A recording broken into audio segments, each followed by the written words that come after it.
राष्ट्रीय महामंत्री और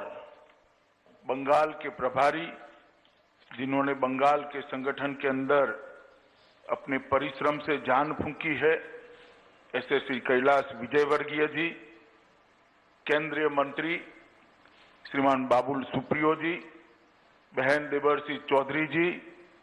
भारतीय जनता पार्टी के वरिष्ठ नेता आहलूवालिया जी, बंगाल भारतीय जनता पार्टी के वरिष्ठ नेता श्री मुकुल रॉय जी, भारतीय जनता पार्टी के राष्ट्रीय सचिव श्री राहुल सिन्हा जी, स्वपन दास गुप्त जी, श्री अरविंद मेनन जी, और इस वर्चुअल रैली में टेक्नोलॉजी के माध्यम से मेरे साथ जुड़े हुए करोड़ों देश और विदेश के बंगाल के नागरिक और भारतीय जनता पार्टी को मैं प्रणाम कर कर, कार्यकर्ताओं को मैं प्रणाम कर कर मेरी बात की शुरुआत करना चाहता हूं। मैं आज बंगाल के साथ,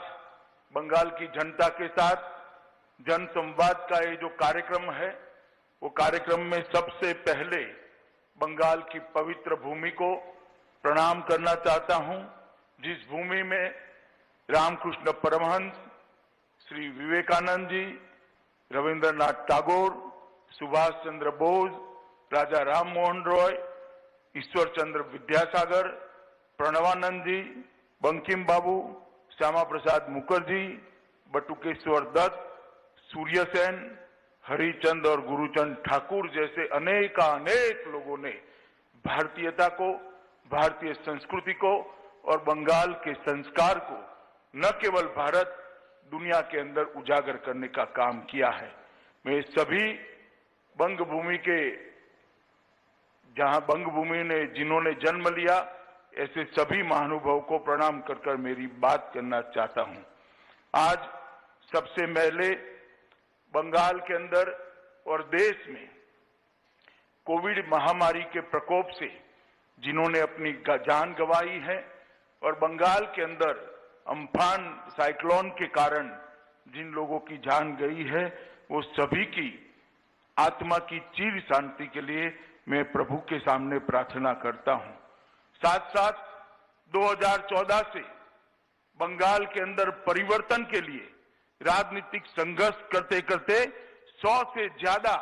भारतीय जनता पार्टी के कार्यकर्ताओं ने अपनी जान गंवाई है। मैं बहुत संवेदना के साथ आज वो 100 कार्यकर्ताओं के परिवारों को सलाम करना चाहता हूं कि आपके परिवार का त्याग, आपके परिवार का बलिदान सोनार बांग्ला के निर्माण में एक महत्वपूर्ण पड़ाव है, इसका बहुत योगदान है। और जब भी बंगाल के अंदर परिवर्तन का इतिहास लिखा जाएगा, आपके परिजनों ने जो बलिदान दिया है उसको स्वर्णिम अक्षर से लिखा जाएगा। आज मैं देश भर के कोरोना वॉरियर को भी बड़े सम्मान के साथ सैल्यूट करना चाहता हूं, जिन्होंने अपनी जान को जोखिम में डालते हुए अन्य की जान को बचाने के लिए कोरोना के खिलाफ लड़ाई लड़ने के लिए बाहर आए हैं। और जो भाई बहन पूरे देश भर में बंगाल में कोरोना से ग्रसित है, मृत्यु के खिलाफ, कोरोना के खिलाफ जंग लड़ रहे हैं, मैं इन सबको भी अपनी शुभकामनाएं देना चाहता हूं कि आप जल्दी स्वस्थ होइए और सोनार बांग्ला के अभियान के अंदर, सोनार बांग्ला के निर्माण के अंदर जुड़ जाइए और बंगाल के अंदर परिवर्तन की ये लड़ाई के अंदर जुड़ जाइए। मैं आज इस वर्चुअल रैली की कल्पना के लिए भारतीय जनता पार्टी के राष्ट्रीय अध्यक्ष और देश के प्रधानमंत्री मोदी जी दोनों को बहुत बहुत साधुवाद देना चाहता हूं, क्योंकि कोरोना की महामारी के समय जब सोशल डिस्टेंसिंग रखकर बात करनी होती है, उस वक्त टेक्नोलॉजी के माध्यम से जनसंपर्क और जनसंवाद का जो रास्ता नड्डा जी ने ढूंढा है, मुझे पूरा भरोसा है कि कोरोना महामारी भी भारतीय जनता पार्टी की संगठन की यात्रा को रोक नहीं पाएगी। देश में 75 से ज्यादा वर्चुअल रैली के माध्यम से देश भर की जनता